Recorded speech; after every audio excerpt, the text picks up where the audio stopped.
नमस्कार। हिंदी व्याकरण अक्सर लगता है ना कि बहुत मुश्किल है, पर सोचिए अगर ये एक मजेदार पहेली हो तो। आज हम बिल्कुल यही करने वाले हैं। हम मिलकर हिंदी के वाक्यों में छुपे एक सीक्रेट कोड को समझने वाले हैं। पता है, हर हिंदी सेंटेंस में ना कुछ छोटे छोटे शब्द होते हैं और ये किसी सीक्रेट कोड की तरह काम करते हैं। यही तो हमें बताते हैं कि भाई कौन क्या कर रहा है, किसके साथ कर रहा है, कहाँ कर रहा है। तो आज हम इसी कोड को क्रैक करना सीखेंगे। तो चलिए एक पहेली से ही शुरू करते हैं। स्क्रीन पर ये सेंटेंस देखिए। मैंने राम को बुलाया। अब इसमें ये ने और को क्या कर रहे हैं? आपको लगेगा कि ये तो बस छोटे छोटे से शब्द हैं, पर नहीं, ये पूरे सेंटेंस के मतलब को कंट्रोल कर रहे हैं। सवाल ये है, कैसे? अब इस कोड को तोड़ने के लिए ना हमें दो मास्टर चाबियों की जरूरत पड़ेगी। इनके नाम हैं कारक और विभक्ति। बस ये दो कॉन्सेप्ट समझ लिए तो समझ लीजिए कि किसी भी हिंदी सेंटेंस का असली मतलब आपकी मुट्ठी में है। तो पहली चाबी है कारक। अब ये कारक क्या है?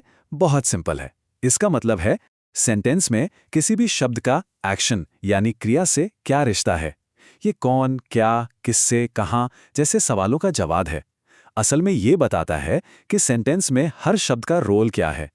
और हमारी दूसरी चाबी है विभक्ति। विभक्ति क्या है?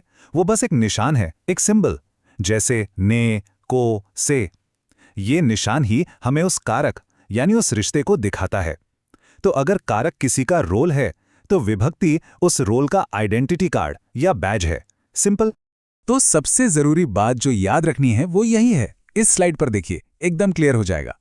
कारक मतलब रिश्ता और विभक्ति मतलब उस रिश्ते का निशान।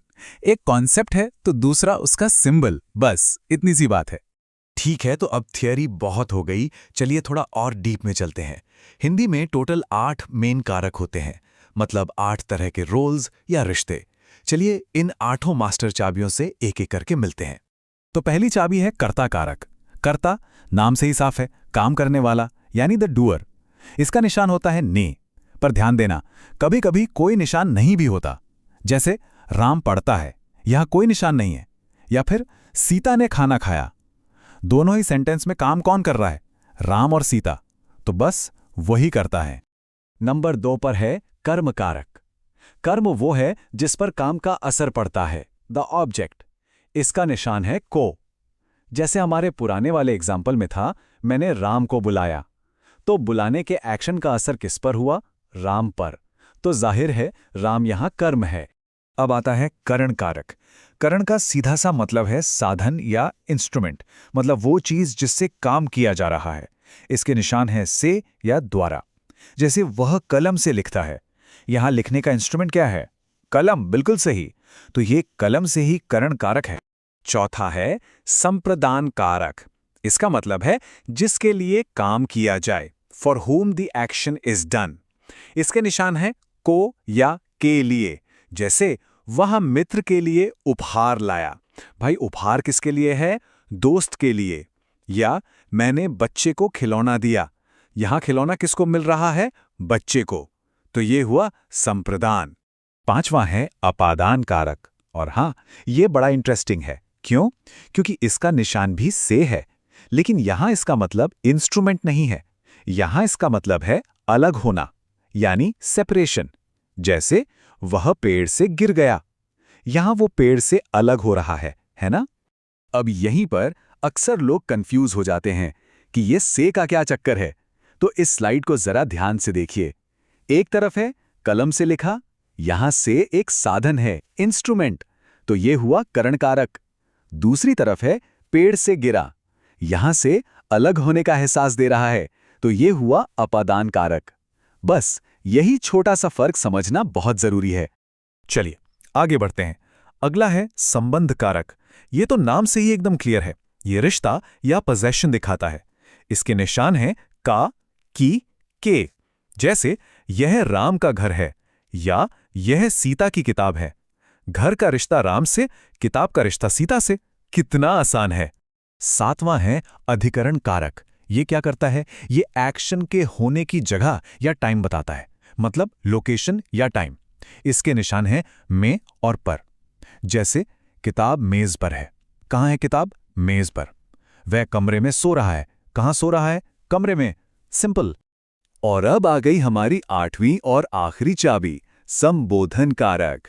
इसका इस्तेमाल होता है किसी को बुलाने के लिए, आवाज देने के लिए। इसके निशान हैं हे, अरे। जैसे हे राम मेरी मदद करो, या अरे बच्चे यहां आओ। तो ये थी हमारी 8 मास्टर चाबियां। अब आप सोच रहे होंगे कि इन्हें लाइन से याद रखना तो थोड़ा मुश्किल काम है ना? अरे चिंता की कोई बात नहीं, मेरे पास इसके लिए एक बहुत ही आसान सी मेमोरी ट्रिक है। बस इस सीक्वेंस को याद कर लीजिए। ये सेंटेंस डिकोड करने के लिए आपकी अल्टीमेट चीट शीट है। मेरे साथ बोलिए, ने, को, से, के लिए, से, का, काकी, के, में, पर, हे। 2-3 बार दोहराएंगे ना तो ये हमेशा के लिए दिमाग में बैठ जाएगा। तो अब आपके पास है हिंदी ग्रामर की एक नई सुपर पावर। अब आप भी वाक्यों में छुपे उस सीक्रेट कोड को क्रैक कर सकते हैं। चलिए, जो कुछ भी हमने सीखा है उसे फटाफट एक बार रिवाइज कर लेते हैं। ये फाइनल समरी टेबल देखिए, सब कुछ एक ही जगह पर है। कर्ता मतलब काम करने वाला, कर्म जिस पर काम का असर हो, करण जिससे काम किया जाए, और इसी तरह बाकी सब भी। चाहे तो इसका एक स्क्रीनशॉट ले सकते हैं, बहुत काम आएगा। और हाँ, अगर इस पूरे सेशन से सिर्फ एक चीज याद रखनी हो तो वो ये है, कारक मतलब कहानी में किसी शब्द का रोल, और विभक्ति मतलब वो निशान जो हमें उस रोल के बारे में बताता है। तो अब असली सवाल ये है, इस नई जानकारी के साथ क्या अब आप किसी भी हिंदी सेंटेंस का कोड अनलॉक कर सकते हैं? मुझे तो लगता है बिल्कुल कर सकते हैं। अगली बार जब भी कुछ पढ़ें या सुनें तो इन छोटे छोटे निशानों पर गौर कीजिएगा और देखिएगा कि वो आपको क्या कहानी सुना रहे हैं।